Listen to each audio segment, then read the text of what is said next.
me llama la atención, por ejemplo, en los países anglosajones, la cantidad de material fílmico de poetas que murieron hace más de 50 años, y en Chile la verdad es que es muy poco el material que existe.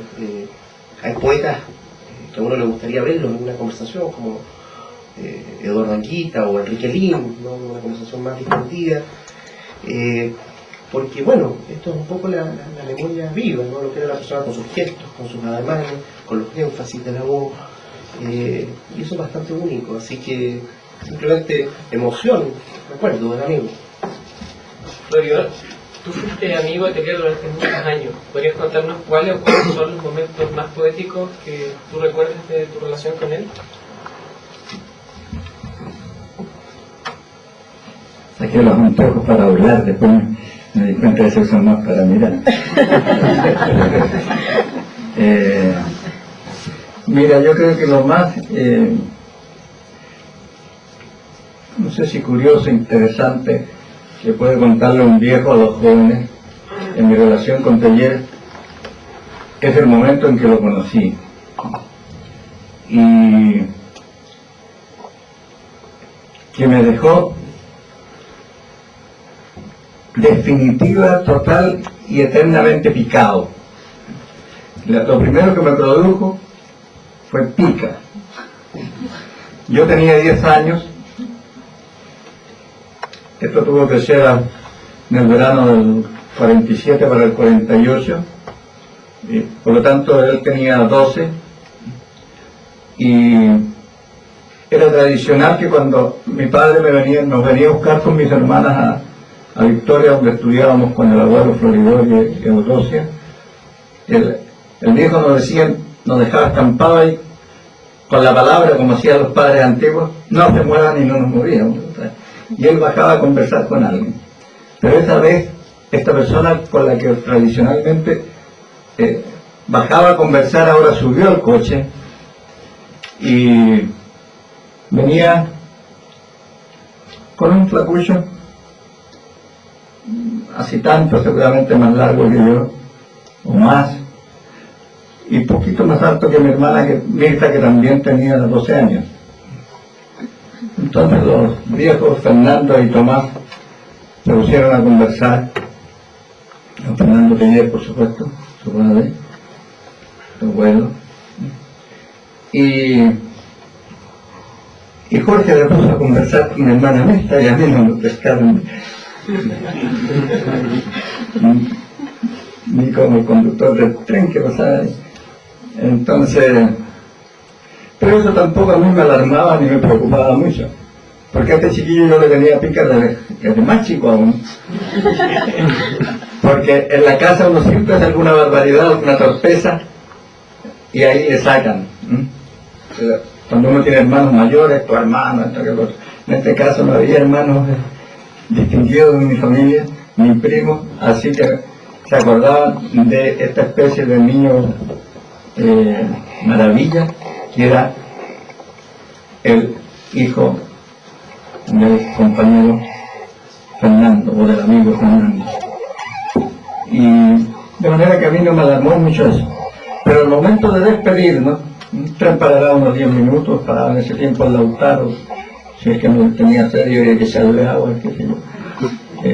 El hecho que para mí el momento fue largo, y cuando lo único que me tenía pendiente es que él andaba con un libro enorme, para su flacura especialmente, gordo, debajo del brazo, un libro de tapas amarillentas, lo recuerdo como el día de hoy, siempre lo vi en mi casa, se llamaba, o sea, era la primera edición, seguramente las primeras ediciones de la historia de Chile de Luis Galdame. A los 12 años él iba a ese living de la comunidad, que era en provincia, la pasada del tren, la estación, el andén, con su libro debajo de los brazos, y andaba con la historia de Chile, en la misma ciudad en que después, como vimos en la película, fue profesor de historia, aunque por poco tiempo. Bueno, el cuento es que hasta ahí todo iba aceptable, Pero al momento de despedirse, Jorge saca el libro de aquí, se lo pasa a mi hermano, le dice, toma, te lo regalo para que te entretengas durante el viaje. Y eso ya fue el colmo. Pero a la vez, yo después, en su misma casa, Lautaro le contaba, mira, tú has hecho muchas cosas que a mí me han maravillado, te he celebrado, pero nunca te he celebrado, me has causado más admiración de cuando pescaste el libro y se lo regalaste a mi hermana delante de tu padre. Esto era lo que, porque implicaba ser el propietario, tener conciencia absoluta de ser dueño de ese libro.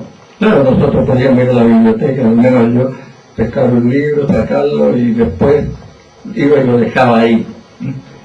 Ese fue el primer encuentro con Jorge Teller, así lo conocí y después debo haberlo visto alguna vez más, pero no tuvimos, tú decías, esto a propósito también de que tú dices, fue mucho tiempo, sí, mucho tiempo, pero desde ese primer encuentro hasta el año 63, cuando me invita a fundar la revista Orfeo, del 48 al 63, no sabía nada en específico de él, salvo algunas apariciones siempre así como interposiciones, ¿no? De repente se me aparecía un poco como el fantasma de que hablaba ahí, que aparecía, que yo participaba en un concurso de historia, y que una profesora, mi profesor me contaba que la profesora del liceo había defendido un poema mío, pero que no tuvo el primer lugar, después tuvo el segundo, y por la única razón que la profesora que me defendía aceptó el segundo, dijo, pues sí, porque en realidad, bueno, démosle, porque en realidad se parece mucho a la poesía de Jorge Teller. Otra vez me salía el camino. Y resulta que eso es perfectamente lícito, porque esta profesora a lo mejor había sido profesora de él en el Liceo de Victoria. Pero yo había llegado, ese mismo año venía llegando, echado de la Escuela Normal de Valdivia, que estoy hablando del año 55 todavía, o 54 en noviembre, es decir, todavía no publicaba su libro. Entonces hay un cruce de atmósferas muy familiares que justifican esta relación en el tiempo, aunque honestamente yo desde el 48 no volví a verlo en la vida real hasta el 63.